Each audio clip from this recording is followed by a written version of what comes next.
All right, ready to dive deep. Always. Today, Lise Bourbeau's 5 wounds that keep you from being yourself. Yeah. We're gonna explore how these emotional wounds, shape us, personalities, relationships. You're ready to see yourself in a whole new light. Absolutely. And what's fascinating about Bourbeau's work is how she connects these wounds to these masks that we wear, almost like defense mechanisms. They're protecting ourselves from further pain, but it's those masks that create those patterns in our behavior and our relationships we may not even realize. It's true. And you know what always gets me is how much those early experiences impact us. So much. Oh, absolutely. Let's jump into the first wound. Rejection. Yeah. This one is deep-seated, right? That core feeling that your very existence isn't accepted. Bourbeau calls this one thuidizo, or the evasive. It's like, imagine even in the womb feeling like you don't have enough space. Wow. That's the core of the rejection wound. That's intense. So how does this play out in real life? I mean, what does someone with this wound actually look and act like? Well, physically, you might notice a narrowness, a contracted energy, as if they're trying to take up as little space as possible, almost like disappearing. To avoid being seen, to avoid being, rejected. Exactly. And behavior-wise, think about the person who's always doubting themselves, constantly striving for perfection, because they're terrified of being inadequate, of being found out. Oh, I know that type. Always apologizing, Yes. second-guessing, Yes. panicking at the slightest bit of criticism. Yes, all rooted in that fear of rejection. And here's the thing, Bourbeau links this back to those early experiences, often with the same-sex parent. It could be overt rejection, or, more often, just those subtle cues that make a child feel unwanted or not good enough. It makes sense, yeah. Yeah. I mean, if those early relationships are already telling you you're not acceptable, you're going to spend your life trying to prove otherwise. Exactly, and you'll probably attract people and situations that mirror that same dynamic. You're subconsciously trying to resolve that original wound. So listener, if you're out there and you ever feel invisible or like you just don't belong, you're constantly seeking validation, this is the wound. This might be the one to explore. Awareness is definitely the first step. Absolutely. Yeah. Okay, second wound, abandonment. Its mask is the dependiente, or the dependent. This one seems pretty self-explanatory, right? It is on the surface. It's that terror of being alone, of being left behind. And so these individuals crave constant attention, constant reassurance. The clingers. They're the clingers, always needing to be in contact, to feel that connection. I imagine them physically like lost puppy energy, kind of. You got it, yeah. They often have a long, thin body, lacking tone, almost as if they're physically reaching out for support. Yeah. And their eyes often have this sadness, this longing for connection. And this fear of abandonment, it's not always rational, is it? Not at all. I mean, even the smallest thing Stop. can trigger a huge reaction. Imagine you're talking to someone with this wound, and you glance at your watch. To them, that's it. You're bored. You're about to abandon them. Their radar is hypersensitive to any hint of being left alone. Oh man, that's got to be exhausting. Living with that constant fear. Absolutely. And this one, much like rejection, often goes back to a parent, right? Exactly. Often the opposite sex parent in this case. It could be actual abandonment or just a lack of emotional availability from that parent. Either way, it creates that deep-seated fear of being left behind. So listener, think about how you react to being alone. Do you dread it? Do you immediately try to fill the void? Even if it's, just scrolling through social media. Sure. This might be the wound that's playing a role in that. Okay, third wound. Humiliation. This one seems particularly tough because it strikes at our core sense of worth. It does. This wound is all about shame, feeling inherently unworthy, bad. The mask for this one is the masochista, or the masochist. Wait, so does that mean they're literally into pain? Not necessarily, no. It's more about unconsciously putting themselves in situations where they will be mistreated, where they'll be taken advantage of. It's like they're confirming those negative beliefs about themselves by constantly being the victim. So they're almost setting themselves up for failure. In a way, yes. They might constantly put others' needs before their own, feel responsible for everyone's happiness, have a really hard time expressing their own needs. I know the type. People pleasers. Yes. Never say no, end up feeling resentful and exhausted. Exactly. And what's interesting is how this wound can manifest physically. Bourbeau describes the masochista as often having a rounder, stockier body, often overweight, with tension in the throat and jaw. It's like they're physically carrying the weight of their shame. Wow. That's a powerful image. And it makes sense. If you feel bad about yourself, you're going to punish yourself, even physically. And where does this wound usually stem from? Well, like the others, it often traces back to a parent, particularly one who was shaming, critical, or controlling, especially around physical appearance or behavior. So if a child's constantly being told they're not good enough, Right. they internalize that. They start to believe it. Exactly. And they might even feel ashamed when they receive compliments or praise because deep down, they don't believe they deserve it.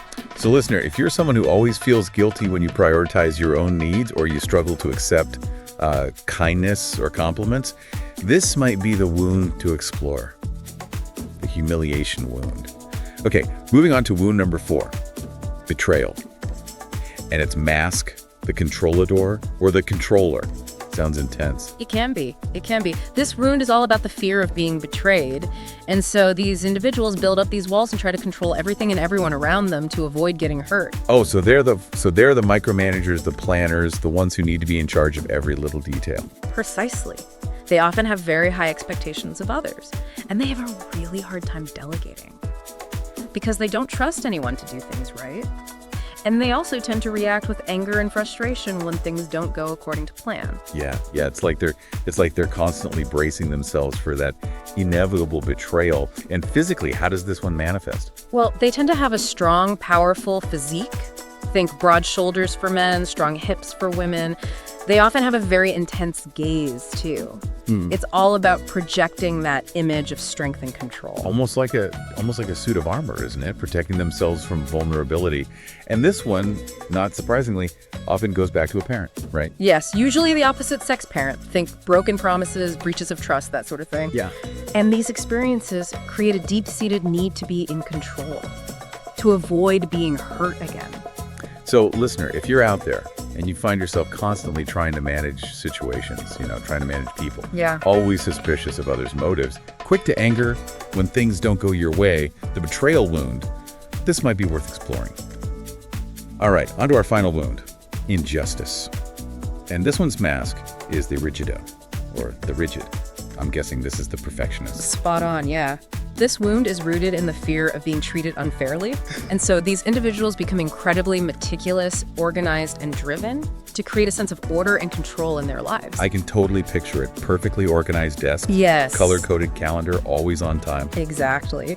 But it goes beyond that. They often have difficulty relaxing and they feel guilty when they're not being productive. They tend to be quite critical of themselves and others because everything has to be just so. And physically, how does this one show up? Well, you'll often notice a straight, stiff posture, tense muscles, like they're holding themselves rigidly to maintain control. It's almost as if they're bracing themselves against the world's injustices. Wow, it's so interesting how these physical manifestations actually reflect that inner turmoil. And like the others, this one typically stems from those childhood experiences with a parent, right? Yes, usually the same-sex parent. Think about a parent who was overly strict, had unrealistic expectations, or constantly imposed rules without explanation.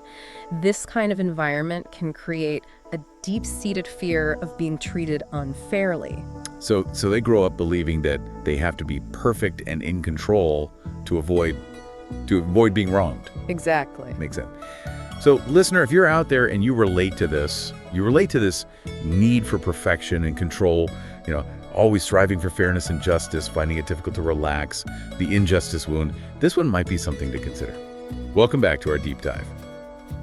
As we talk about these masks, I keep thinking about how they play out in relationships. Oh, yeah, for sure. For sure. I mean, these wounds don't just shape our personalities, right? Right. They really impact how we connect with others, how we choose partners, and how those relationships unfold. And don't we end up with people who actually trigger those wounds, like replaying those dynamics over and over again? Yeah, exactly. It's not that we're masochists, right? It's more like we're trying to heal those old wounds through our relationships. But we often just end up recreating the very patterns we're trying to escape. It's so true. It's like we're trying to rewrite the script, but we end up casting the same characters. Exactly. So let's say you have a strong rejection wound. You might constantly be attracted to emotionally unavailable partners, people who reinforce that feeling of not being good enough. Right. Or if you have the abandonment wound, you might cling to partners, becoming overly dependent. terrified of any sign of distance or independence. And for someone with the humiliation wound, they might end up in relationships where they're constantly giving, never receiving, always feeling like they have to earn love and acceptance. Betrayal one can lead to some jealousy. Oh, yeah. A possessiveness, a constant need to control the relationship. And then the injustice wound, those folks, they might become hypercritical of their partners. Oh, yeah. Always finding fault, always trying to fix them because, everything has to be perfect. It's wild. It's really wild how much this can influence our relationships. It's like we're playing out these unconscious dramas over and over. We are, and often we're not even aware of it until we start to pay attention to those patterns. So if you're listening and you're starting to see yourself, don't freak out. Don't freak out. Awareness is the first step. Absolutely. And the good news is, once you recognize those patterns, you can start to make different choices. You can start to break free from those old scripts. Okay, so before we dive into healing, I want to go back to something you mentioned earlier about how these wounds can actually show up in our bodies. This is where it gets really interesting. It is. Bourbeau suggests that our bodies are like mirrors, reflecting our deepest emotional wounds. It's not just about specific features like posture or body type, but also how our bodies feel and function. Give me some examples. Okay, so excess weight. Sometimes it's not just about diet and exercise, right? It can be about protection. It's like you're building a wall around yourself to keep the world out and those painful emotions at bay. That makes sense. It's like that old saying, carrying the weight of the world on your shoulders, but it's actually the weight of those unresolved wounds. Exactly. And then you have things like digestive issues, like constant stomach aches or IBS. Sometimes these can be linked to difficulty processing emotions, like you're literally struggling to digest those feelings. Wow. That's wild. Yeah. What about skin problems? Yeah, those can sometimes indicate a fear of intimacy or difficulty setting boundaries. It's like your skin, your protective barrier, is screaming, back off! So it's not just about vanity. No, it's a deeper message from the body. And then you have back problems, which can often signal a lack of support, feeling overburdened, or carrying too much responsibility. Like your body's saying, I need help, I can't do this alone. Exactly. The key is to pay attention to those messages and not just dismiss them as random aches and pains. We need to listen to our bodies, not just try to silence them. Exactly. Often, those physical symptoms are trying to tell us something deeper, something emotional that needs our attention. It's almost like our bodies are these wise, intuitive guides. If we only know how to listen. They are. And the more we listen, the more we learn about ourselves, about our wounds, and about how to heal. So we've talked about how these wounds shape our personalities, relationships, even our physical health. Now, how do we actually heal from these wounds? I think that's what our listeners are ready for. Well, it's a big question, and there's no magic pill, unfortunately. Yeah. But the journey starts with awareness, right? Like we've been talking about. Once you see those patterns, you can start to make conscious choices instead of reacting automatically from that wounded place. So it's about recognizing those triggers, those situations that bring up those old feelings. Rejection, abandonment, whatever your dominant wound might be. Exactly. And instead of going into that knee-jerk reaction, that same old pattern, you pause, you breathe, you just observe what's happening without judgment. Okay, so we're hitting the pause button on the inner drama. What happens next? And then you gently challenge those old beliefs. So, for example, let's say you have the rejection wound and someone cancels plans with you. Right. Your immediate thought might be, oh, they don't actually like me. They're just making excuses. Yeah, it's so easy to spiral into those negative thoughts. It is. But instead of letting that thought run wild, you challenge it. You ask yourself, is that really true?